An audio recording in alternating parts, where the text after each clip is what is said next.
Saya pernah punya pengalaman yang menarik. Waktu itu saya mengambil kuliah ekstensi bahasa Inggris dan kuliahnya malam hari. Dan pagi sampai sore saya bekerja di International School ya, sebagai asisten guru dan sebagai guru bahasa Indonesia. Nah, apa yang menarik adalah pada waktu itu teman saya mencari seorang penerjemah untuk pelatihan-pelatihan Polri. Jadi ada sebuah kerjasama antara Duta Besar Amerika dengan Duta Besar Indonesia untuk menyelenggarakan serangkaian training untuk membekali kepolisian di Indonesia. Dan pembicaranya adalah polisi-polisi ekspatriat yang sudah pensiun, gitu ya. Nah, salah satu proyek yang mereka ingin galang adalah sebuah pelatihan berdurasi 3 hari di Polda Bali, di mana dia mencari seorang penerjemah. Nah, saya masih ingat waktu itu saya di ruang tunggu, dan saya mengamati para kompetitor saya, dan saya mengenal beberapa di antara mereka, karena beberapa di antara mereka adalah dosen-dosen saya.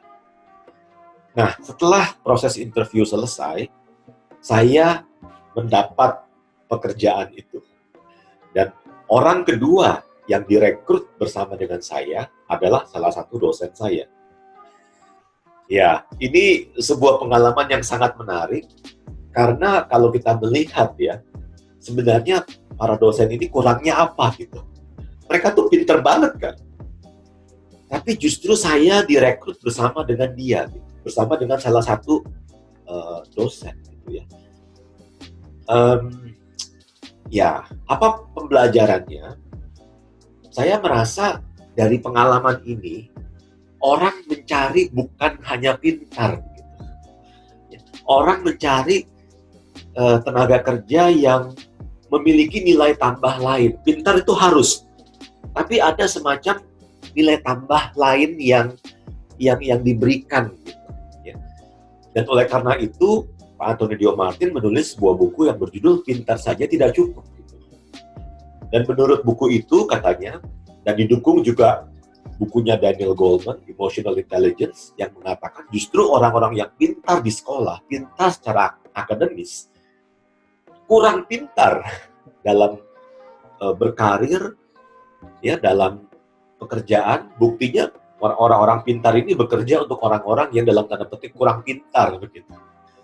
Jadi ada sebuah faktor-faktor lain gitu yang berbicara selain skill kita. Dan itulah yang mau kita bahas dalam kelas inspirasi kita hari ini. Kita mau mengupas 10 kecerdasan yang masuk dalam kategori Smart EQ, ya, kecerdasan emosional.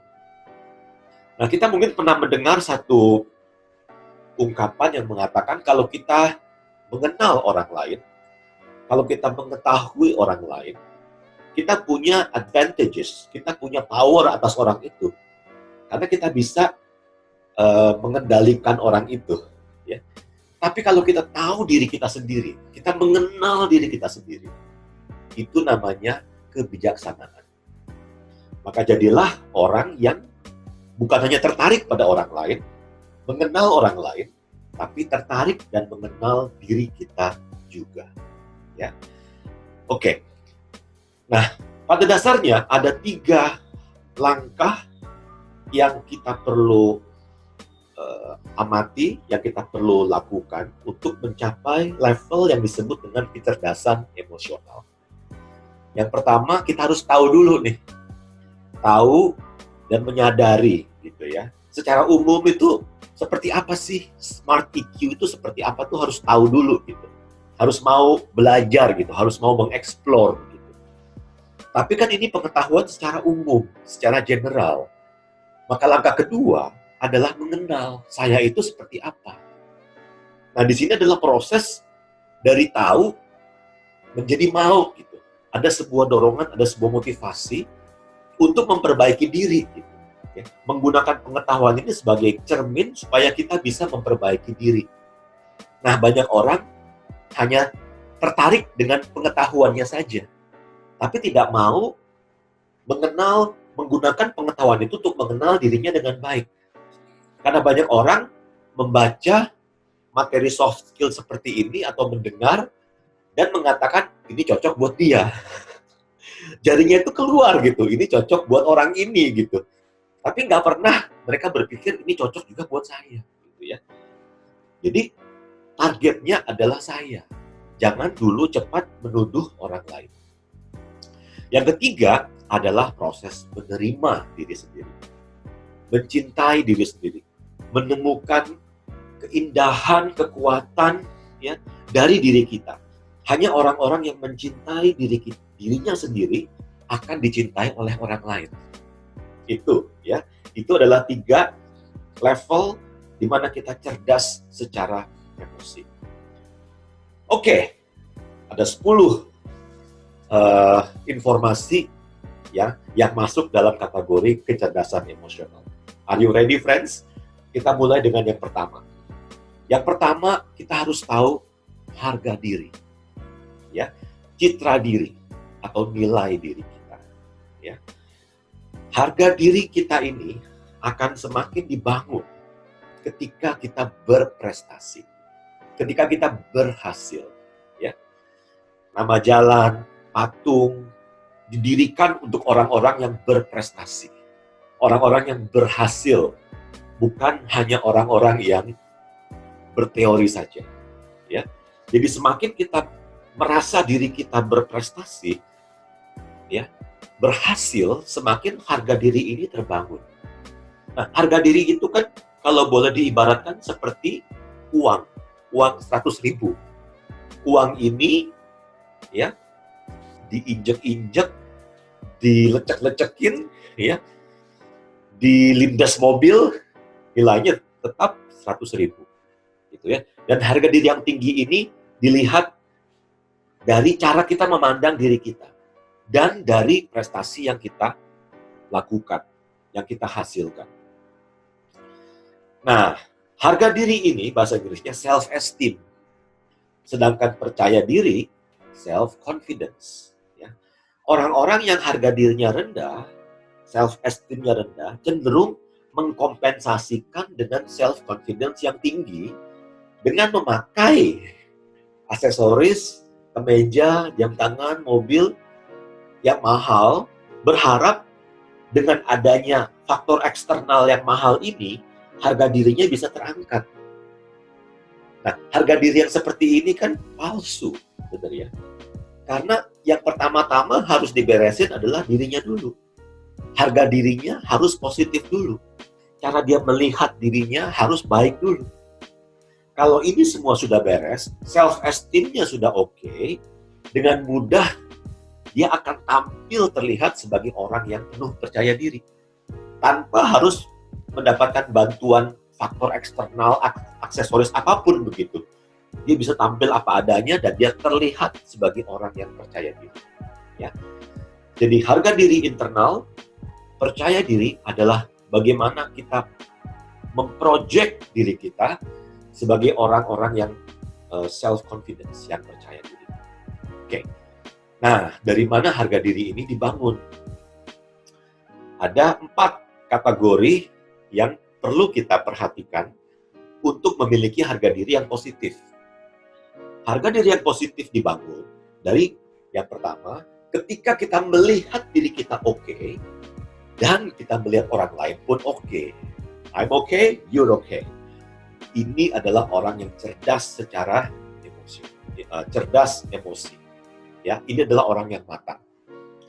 Yang kedua, ya, adalah I'm okay, you are not okay. Ini orang sombong. Saya oke, saya tuh paling hebat, paling jago, dan tidak ada orang lain sehebat saya. Ketika ada orang lain yang dilihat sehebat dia melihatnya seperti ancaman. Dan dia akan mengatakan, dia sih bagus, tapi dia pasti bisa menemukan hal-hal yang justru akan merobohkan orang itu. Orang ini nggak bisa lihat orang lain senang, gitu. Susah lihat orang lain senang. Senang lihat orang lain susah.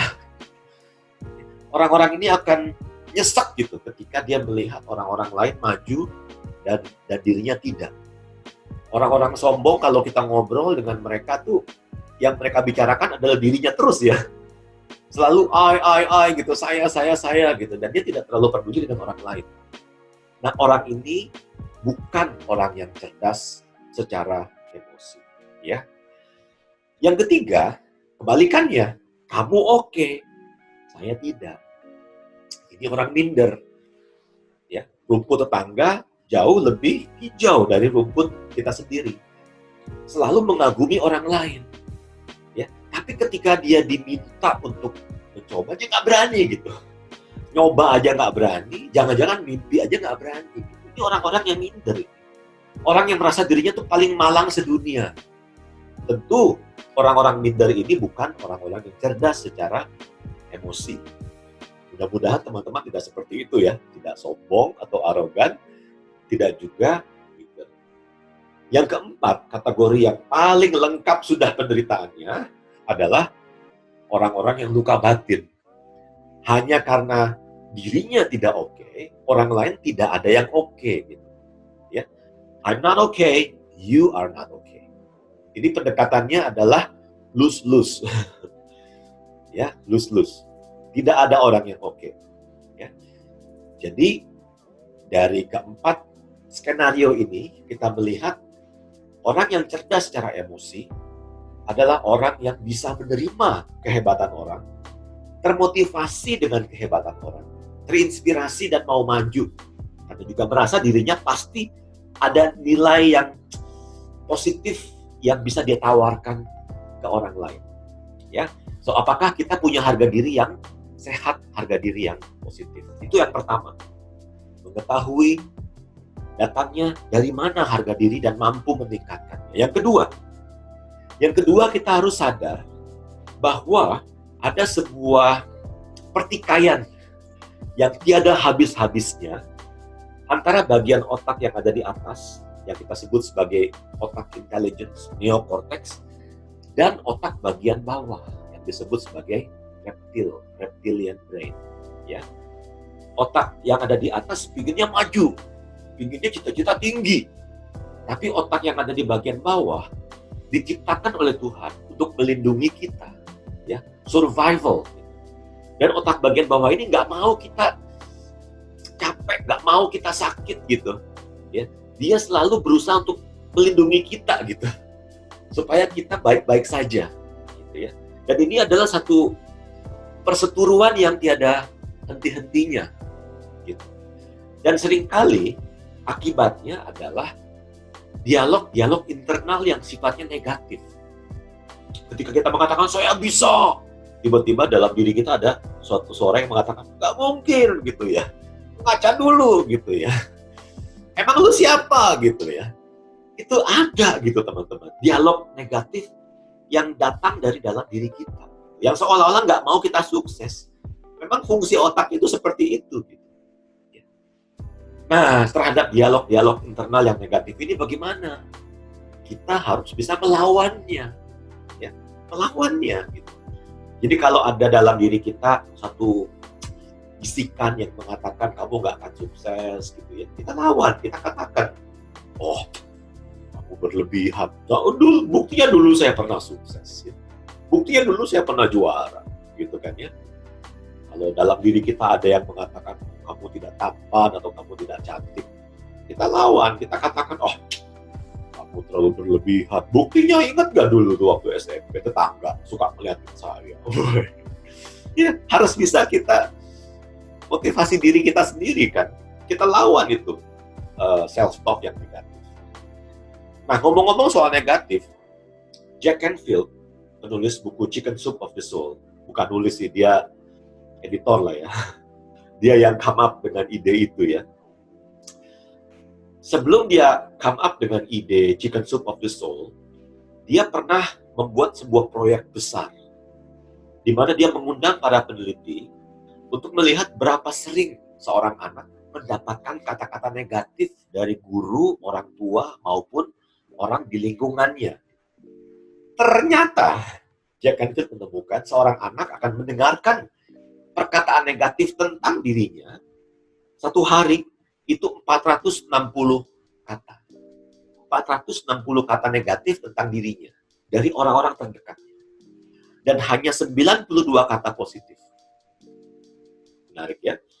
Ketika anak ini berumur 30 tahun, sang anak sudah mendapatkan 4,9 juta kata negatif yang menghujani pikirannya, dirinya setiap hari.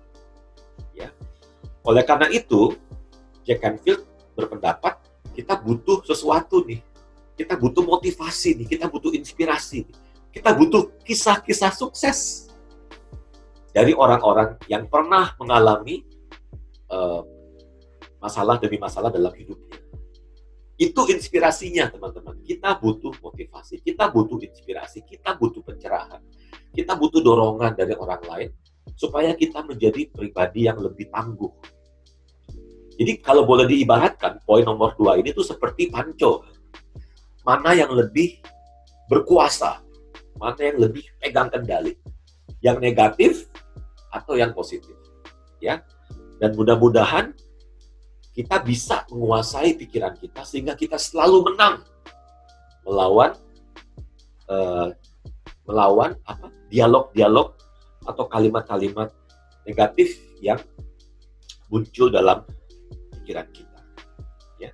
Maka dikatakan seberapa sukseskah Anda 5 tahun lagi, itu sangat ditentukan dari 2 hal. Yang pertama, teman-teman bergaul Anda. Kalau teman-teman bergaulnya ya begitu-begitu aja, bagaimana nasib kita bisa berubah gitu. Kita perlu berteman dengan orang-orang yang hebat, ide-idenya luar biasa. Sehingga ketika kita ngobrol dengan mereka, kita bisa mengatakan wah gitu ya. Ketika kita bilang wah atau oh gitu, kita mendapat pembelajaran yang baru. Yang kedua, buku-buku atau seminar, workshop, tayangan YouTube seperti apa yang kita masukkan dalam kepala. Nah, 2 hal ini sangat menentukan kesuksesan kita. Ya. Dan kita harus lawan pengaruh-pengaruh negatif. Kita harus masukkan, kalau Pak Tung Desem bilang, incantation. Jadi memasukkan can ke dalam software kita, ya, dalam kepala kita. Ya. Kalau Pak Tung punya mantra katanya, setiap hari makin sehat, makin bijak, makin kaya, makin sukses. Bisa kita secara sengaja gitu, kita memprogram diri kita supaya kecenderungannya lebih ke arah yang positif ketimbang ke arah yang negatif. Ya, so itu poin yang kedua tentang kecerdasan emosional. Poin yang ketiga, kita harus mengerti bahwa kita ini makhluk sosial. Kita ini punya emosi. Emosi itu ada di dalam otak kita, bukan ada di hati, tapi di sini. Emosi itu ada dalam satu tombol yang bernama amigdala. Emosi seperti bahagia, sedih, marah, terkejut, jijik, cinta kasih, itu semua emosi bagus. Tapi let's take happy for example, ya. Mari kita lihat bahagia. Bahagia kan bagus ya. Dan saya pernah mengatakan kebahagiaan itu harus menjadi home base dalam diri kita. Harus menjadi rumah emosi yang paling dominan. Benar itu. Tapi kalau orang terlalu bahagia, kan dampaknya juga kurang bagus gitu. Akibatnya logikanya akan turun, dan orang yang terlalu bahagia biasanya akan membeli lebih banyak atau bertingkah laku memutuskan sesuatu yang tidak rasional gitu ya. Saking bahagianya dia traktir teman-temannya, saking bahagianya dia beli ini dan beli itu, sampai di rumah gue ngapain beli ini gitu ya. Terlalu happy gitu, itu juga tidak bagus. Kita harus mengerti kita punya emosi, dan emosi ini tidak boleh menguasai kita. Ya, emosi ini seperti dalam tubuh kita, kalau kita lihat katanya kan akal sehat itu adanya di sini, emosi itu kan adanya di sini. Jadi kalau kita lihat posisinya, emosi itu harus ada di bawah. Yang di atas itu adalah logika, ya. Yang di atas adalah akal sehat. Jadi jangan sampai terbalik gitu, emosi yang menguasai diri kita. Nah, topik tentang hal ini saya bahas di kanal YouTube yang berbeda ya, yang namanya mengelola stres dan mengelola kemarahan, dan teman-teman bisa cek nanti di sana. Ya. Itu yang ketiga, mengenal bahwa kita adalah makhluk emosional, kemudian tahu bagaimana mengelola emosi ini agar tidak dikelola oleh emosi. Ya. Faktor keempat, kita harus tahu cool button sama hot button kita. Cool button adalah hal-hal yang senang kita bicarakan. Ya. Kalau Anda hobi, misalnya hobi film, pasti senang kalau ngomong tentang film. Saya hobi film, ya. Kalau Anda hobi jalan-jalan, ketika ngobrol tentang jalan-jalan pasti nyambung. Nah, Anda sukanya di mana? Itu namanya cool button. Tombol hot button ini, kalau dipencet, kita bisa sangat sensi gitu. Nah, apa itu tombol hot button? Tombol hot button itu ibaratnya begini, teman-teman. Kita itu mau ketemu sama direksi utama atau owner dari perusahaan. Ya. Dan sebelum kita ketemu, kita dapat briefing dulu nih dari sekretaris. Dan dia mengatakan nanti kalau ketemu Bapak atau ketemu Ibu, hindari ngobrol tentang, misalnya, jangan tanya tentang pasangannya. Ya, beliau seorang duda misalnya. Jangan tanya tentang anaknya. Anaknya itu bikin dia sakit hati gitu ya. Anaknya suka judi atau suka narkoba. Jangan tanya anak. Jangan tanya orang tuanya.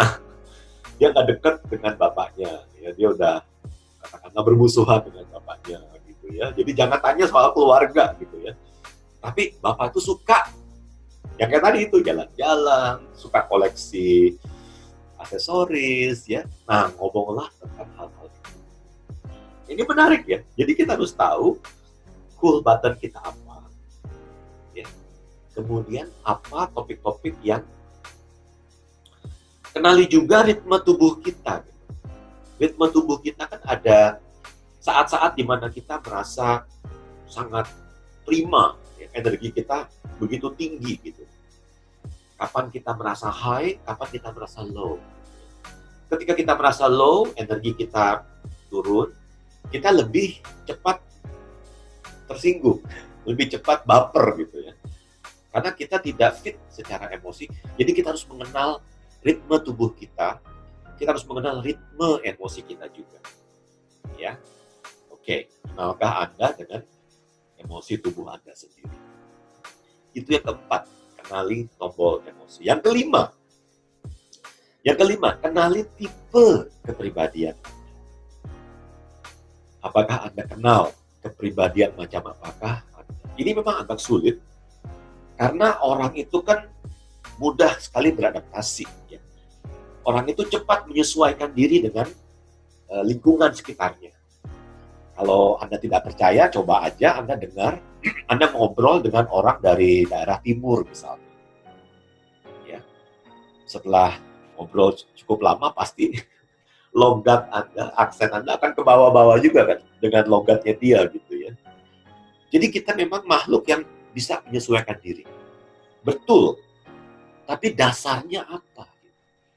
Ya, dasar kepribadian kita yang dominan itu apa? Itu biasanya tetap gitu. Dia tidak bisa berubah-ubah.